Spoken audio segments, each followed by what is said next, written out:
رب العالمین والصلاة والسلام علی سید الانبیاء والمرسلین۔ قال اللہ تعالی وتبارک فی القرآن المجید والفرقان الحمید، لقد کان لکم فی رسول اللہ اسوۃ حسنہ۔ صدق اللہ العظیم۔ اللہم صلی علی سیدنا و مولانا محمد وعلی آل سیدنا و مولانا محمد مبارک وسلم۔ حمد و صلات کے بعد عزتوں کی مسند پر جلوہ فراز، عالی مرتبت، ذی وقار، محترم محتشم علماء کرام اور واجب الاحترام ذوی الاحتشام برادران اسلام، السلام علیکم ورحمۃ اللہ وبرکاتہ۔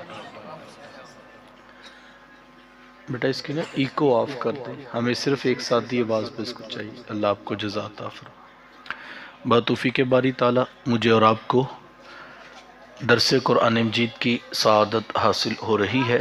اللہ کی بارگاہ میں دعا گو ہوں کہ اللہ تعالیٰ میری اور آپ کی شرکت کا ایک ایک لمحہ قبول فرمائے اور قابل عمل باتوں پر توفیق عمل نصیب فرمائے۔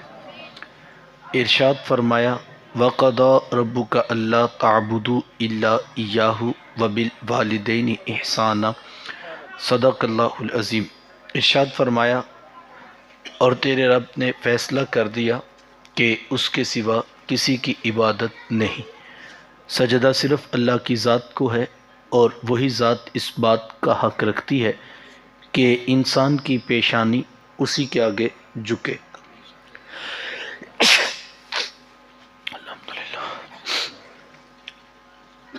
اور تیرے رب نے فیصلہ کر دیا کہ اس کے سوا کسی کی عبادت نہیں، سجدہ صرف اللہ کی ذات کو ہے، اور وہی ذات اس بات کا حق رکھتی ہے کہ انسان کی پیشانی اسی کے آگے جھکے۔ وَبِالْوَالِدَيْنِ إِحْسَانًا، اور والدین کے ساتھ حسن سلوک کرنا۔ حقوق والدین کی اہمیت کا اندازہ قرآن مجید کے ان لفظوں سے لگایا جا سکتا ہے کہ اللہ تعالیٰ نے اپنی عبادت کے فوراً بعد متصل جس بات کا تقاضا کیا وہ والدین کے ساتھ حسن سلوک ہے۔ اس پر اہل علم نے گفتگو کی ہے اور کہا کہ انسان کے وجود کے دو سبب ہیں، ایک سبب حقیقی ہے اور ایک سبب ظاہری ہے۔ سبب حقیقی ذات باری تعالیٰ ہے اور سبب ظاہری والدین ہے۔ تو پہلے جز میں سبب حقیقی کے حق کو بیان کیا گیا، تو دوسرے جز میں سبب ظاہری کی طرف توجہ دلائی گئی۔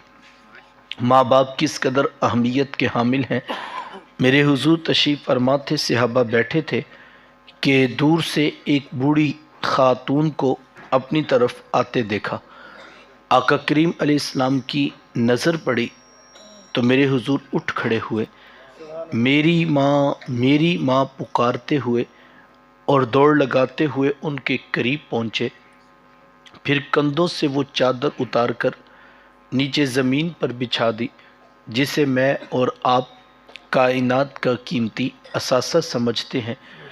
اپنی والدہ کو اس چادر کے اوپر بٹھایا، کان لگا کر گھنٹوں ان کی باتیں سنی، اور جب وہ بوڑھی خاتون خود اٹھ کر واپس جانے لگیں تو کسی نے راوی سے پوچھ لیا، یہ آنے والی خوش قسمت خاتون کون تھی کہ حضور علیہ السلام نے کندھوں کی چادر ان کے قدموں کے نیچے بچھا دی؟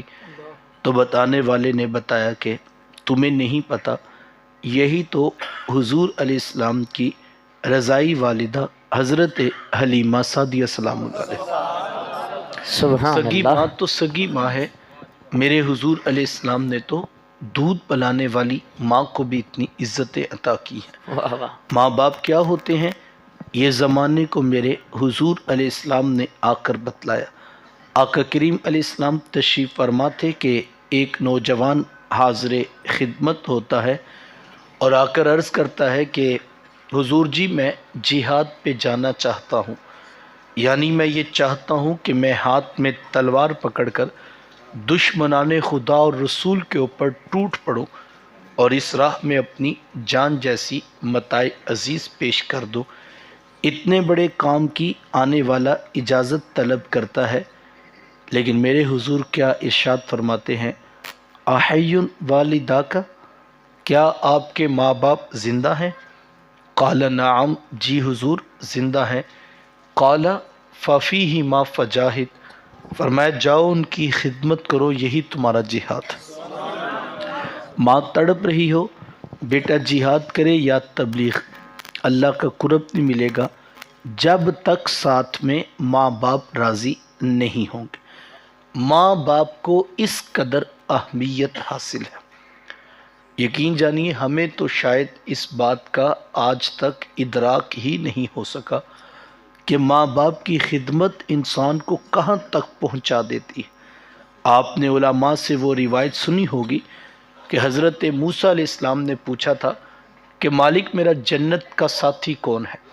تو کہا موسیٰ فلاں بازار میں چلے جائیے، وہاں پر ایک قصاب ہے جو گوشت کاٹ کر لوگوں کو بیچ دیتا ہے، وہ آپ کا جنت کا ساتھی ہے۔ حضرت موسیٰ علیہ السلام چل پڑے کہ میں جا کر دیکھوں تو صحیح وہ کیا کرتا ہے۔ جا کر دیکھا تو عام سا قصاب تھا، گوشت کاٹتا اور لوگوں کو بیچ دیتا، ہاں جو ٹکڑا اسے اچھا لگتا وہ الگ کر دیتا۔ شام کو جب گھر واپس پلٹنے لگا تو اس نے الگ کیا ہوا گوشت پیک کیا اور وہ گھر کی طرف چل دیا۔ حضرت موسیٰ علیہ السلام بھی اس کے پیچھے ہو لیے۔ وہ گھر پہنچا تو جا کر شوربے میں کھانے کو تیار کیا، اور جب کھانا پک گیا روٹی کے ٹکڑے توڑ توڑ کر بھگو بھگو کر نرم کرتا اور پھر محبت سے لقمہ بنا کر اپنی بوڑھی ماں کے منہ میں رکھتا۔ حضرت موسیٰ علیہ السلام اس کا یہ عمل دیکھتے رہے۔ پھر اس نے ٹانگیں دبائی، خدمت کی۔ جب اٹھ کر جانے لگا تو اس کی بوڑھی ماں نے آسمان کی طرف دیکھا اور اس کے بوڑھے لب ہلے۔ بڑھاپے کی وجہ سے آواز زیادہ نہ پیدا ہو سکی تو حضرت موسیٰ علیہ السلام نے پوچھ لیا کہ تیری ماں کیا کہہ رہی ہے؟ تو اس نے کہا کہ حضرت میری ماں بڑی سادہ ہے، جب شام رات آ کر یوں اس کی خدمت کرتا ہوں تو یہ روزانہ آسمان کی طرف رخ کر کے کہتی ہے کہ اللہ تجھے جنت میں موسیٰ کا ساتھ عطا کرے، اور میں کہتا ہوں ماں تو بڑی سادہ ہے، کہاں کوہ طور پہ بیٹھ کر ڈائریکٹ رب سے باتیں کرنے والے پیغمبر حضرت موسیٰ علیہ السلام، اور کہاں میرے جیسا عام سا گناہ گار آدمی۔ تو ماں یہ تو کوئی جوڑ ہی نہیں بنتا ہے، لیکن حضرت میری ماں بڑی سادہ ہے، یہ روزانہ خوش ہو کے مجھے یہی دعا دیتی ہے اور میں بھی اس کا دل رکھنے کے لیے آمین کہہ دیتا ہوں۔ تو حضرت موسیٰ علیہ السلام مسکرا پڑے، کہا تجھے پھر مبارک ہو، عرش کے رحمان نے تیری بوڑھی ماں کے لب قبول کر لیے ہیں، اور تو ہی جنتوں میں موسیٰ علیہ السلام کے ساتھ کھڑا کیا جائے گا۔ ماں باپ کی خدمت اتنا بڑا عمل ہے، ہمیں تاکید کے ساتھ اس بات کی طرف توجہ دلائی گئی ہے، اما یبلغن عندک الکبر احدہما او کلاہما فلا تقل لہما اف، کہا کہ ان میں سے ایک یا وہ دونوں اگر بڑھاپے کو پہنچ جائیں تو پہلا حکم تمہارے رب کا یہ ہے، فلا تقل لہما اف، ان کو اف تک نہیں کہنا، ولا تنہرہما، اور ان کو جھڑکنا بھی نہیں ہے۔ تو ذہن میں سوال پیدا ہوا تھا، مالک اف نہیں کہیں گے، جھڑکیں گے بھی نہیں، لیکن ہم بھی تو اپنی بات بتانا چاہتے ہیں، تو ہم بات کیسے کریں؟ وَقُلْ لَهُمَا قَوْلًا كَرِيمًا، کہا تمہارا رب تمہیں حکم دیتا ہے ماں باپ کے ساتھ نرم لہجے میں بات کرنا، تمہارا لہجہ، تمہارا انداز ادب والا ہونا چاہیے۔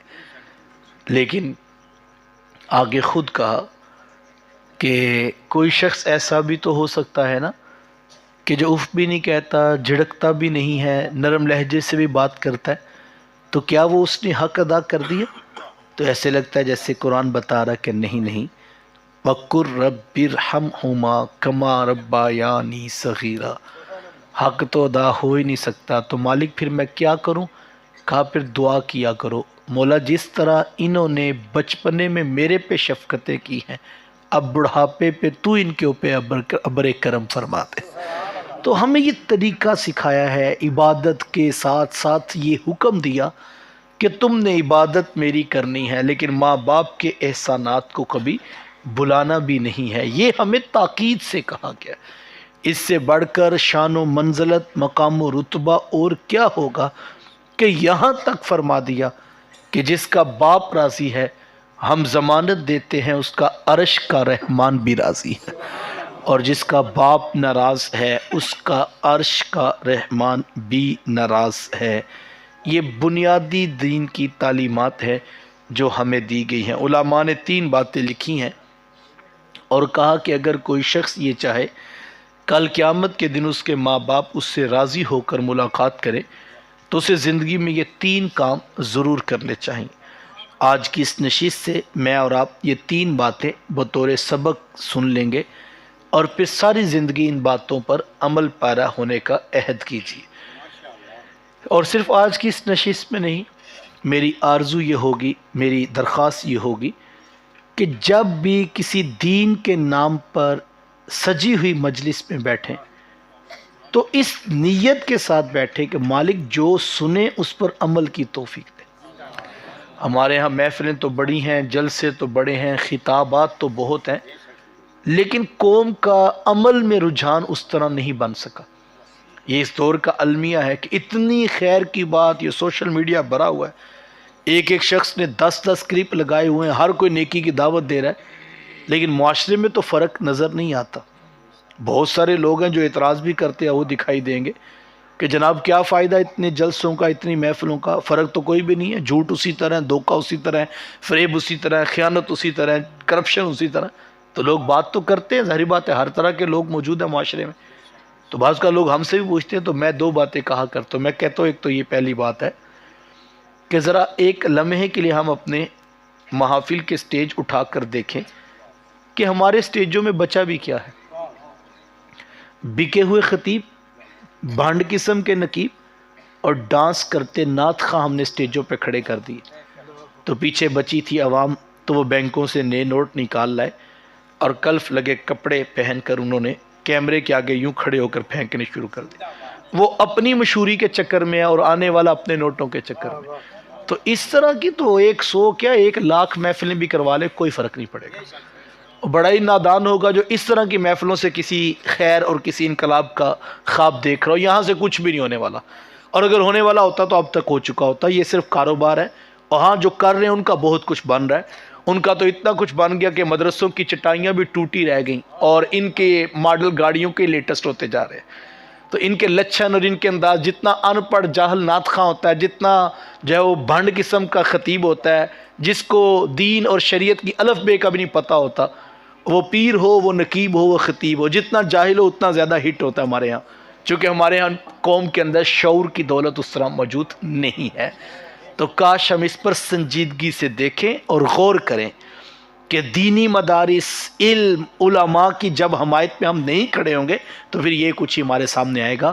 اور ایک تو یہ بات، اور دوسرا میں کہا کرتا ہوں کہ کتنے لوگ ہیں جو محفل میں اس غرض سے جاتے ہوں جن کے دل میں یہ آرزو ہو کہ مالک جو آج سنے اس پر عمل کی توفیق دے۔ ورنہ یقین جانے جتنی تقریریں ہو رہی ہیں، میں کہتا ہوں میرے استاد ایک دن ہمیں فرمانے لگے کہ یار بندہ تقریر دھیان سے سن لینا تو زندگی میں شاید ایک تقریر بھی کافی ہوتی ہے، جو سنے اس پر عمل کرے۔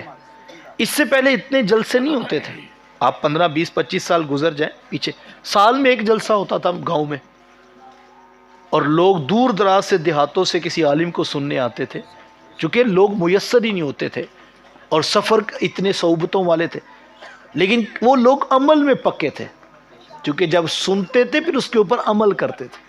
لیکن اب ہمارے ہاں وہ رجحان نہیں رہا۔ تو میں آپ سے یہ کہوں گا، میں کو 1.5 گھنٹے کا خطاب کرنا نہیں، 10-15 منٹ گزر گئے اور 20-22 منٹ میرے پاس باقی ہیں۔ تو یہ 3 باتیں آج کی اس نشست سے، کوئی آپ سے پوچھے کل کہ آپ نے کیا سنا درس میں، تو آپ انگلیوں پہ یہ 3 باتیں یاد کر لیں، اور پھر ان 3 باتوں پہ ساری زندگی میں اور آپ عمل کریں گے، چونکہ اگر عمل نہیں ہے تو پھر فائدہ حاصل کچھ بھی نہیں ہے۔ تو 3 باتیں ہیں۔ پہلی بات، کثرت کے ساتھ ماں باپ کے لیے بخشش و مغفرت کی دعا کی جائے۔ ماں باپ زندہ ہوں تب بھی، ماں باپ وفات پا جائے تب بھی۔